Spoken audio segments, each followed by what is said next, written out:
আরো একবার যে খবরের দিকে নজর রাখবো, দিল্লির মুখ্যমন্ত্রী আম আদমি পার্টির প্রধান অরবিন্দ কেজরিওয়ালকে তলব করা হচ্ছে ইডির তরফে। দিল্লির আবগারি দুর্নীতি মামলায় চতুর্থবারের জন্য তলব করলো ইডি আধিকারিকরা। এর আগে একাধিকবার তাকে সমন পাঠানো হলেও সেই সমনকে অবৈধ বেআইনি বলে দাবি করেন আম আদমি পার্টির প্রধান। অরবিন্দ কেজরিওয়ালকে ফের তলব ইডির। তবে লোকসভা নির্বাচনের আগে, বিভিন্ন নির্বাচনী প্রচারের আগে তাকে গ্রেফতার করার আশঙ্কা প্রকাশ করেছেন ইতিমধ্যেই তার কর্মী সমর্থকরা।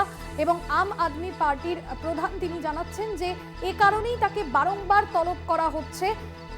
18ই জানুয়ারি তাকে ফের তলব করা হয়েছে চতুর্থবারের জন্য। আগে 3বার তলবের মুখে যাননি দিল্লির মুখ্যমন্ত্রী অরবিন্দ কেজরিওয়াল, এবং সেই জায়গায় এবার তিনি তলব এড়িয়ে যান কিনা সেদিকে নজর। 18ই জানুয়ারি তাকে ডেকে পাঠানো হয়েছে ইডির সদর দফতরে। অরবিন্দ কেজরিওয়ালকে ফের তলব ইডির আবগারি দুর্নীতি মামলায়। এই নিয়ে চতুর্থবারের জন্য তলব করা হয়েছে অরবিন্দ কেজরিওয়ালকে। 18ই জানুয়ারি তলব দিল্লির মুখ্যমন্ত্রীকে।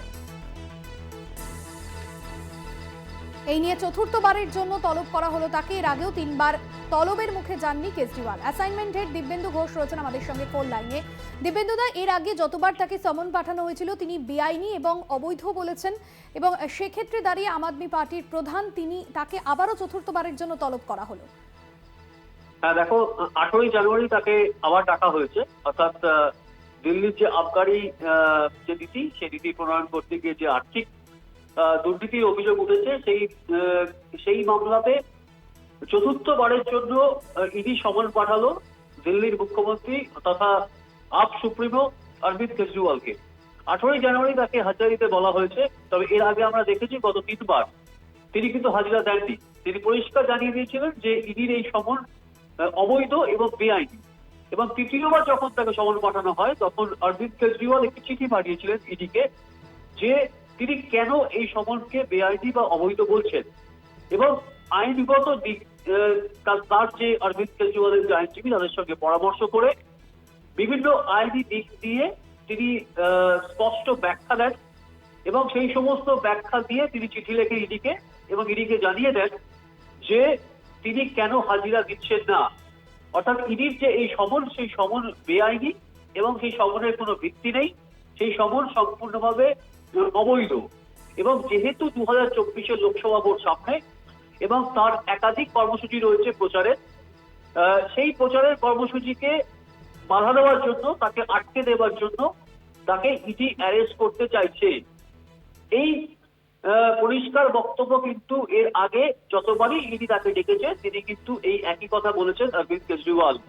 এবং শুধু অরবিন্দ কেজরিওয়াল নন, ইডির আপের যে একাধিক নেতা মন্ত্রী তাদেরও কিন্তু একই বক্তব্য। আর এই যে আবগারি নীতি রূপায়ণের যে আর্থিক তছরূপের যে অভিযোগ, এই মামলাতে ইডির যে চার্জশিট সেটা কিন্তু পরিষ্কার করে ইডি যেটা বলেছে, এর মধ্যে এখনো পর্যন্ত 6টি চার্জশিট দিয়েছে, তাতে কিন্তু ইডি বলেছে যে প্রায় 100 কোটি টাকা এই আপের বিভিন্ন নেতা মন্ত্রী তারা কিন্তু সরাসরি সুবিধা পেয়েছেন। এবং এই সমস্ত বিষয় জানার জন্যই কিন্তু ইডি অরবিন্দ কেজরিওয়ালকে ডাকছে, এবং 18ই জানুয়ারি তাকে হাজিরা দিতে বলা হয়েছে। ধন্যবাদ জানাবো তোমায়।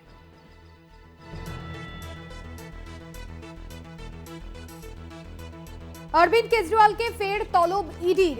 আপনাদের জানিয়ে রাখবো, আবগারি দুর্নীতি মামলায় চতুর্থবারের জন্য তাকে তলব করা হয়েছে। তবে এবার তিনি হাজিরা দেন কিনা সেদিকে নজর থাকবে সকলের, কারণ এর আগে 3বার তাকে ডাকা হলেও তিনি এড়িয়ে গিয়েছিলেন সমন, এবং বারংবার তিনি জানিয়েছিলেন যে এই যে তাকে ডেকে পাঠানো হয়েছে তা অবৈধ, এবং যে সমন তাকে পাঠানো হয়েছে তা বেআইনি।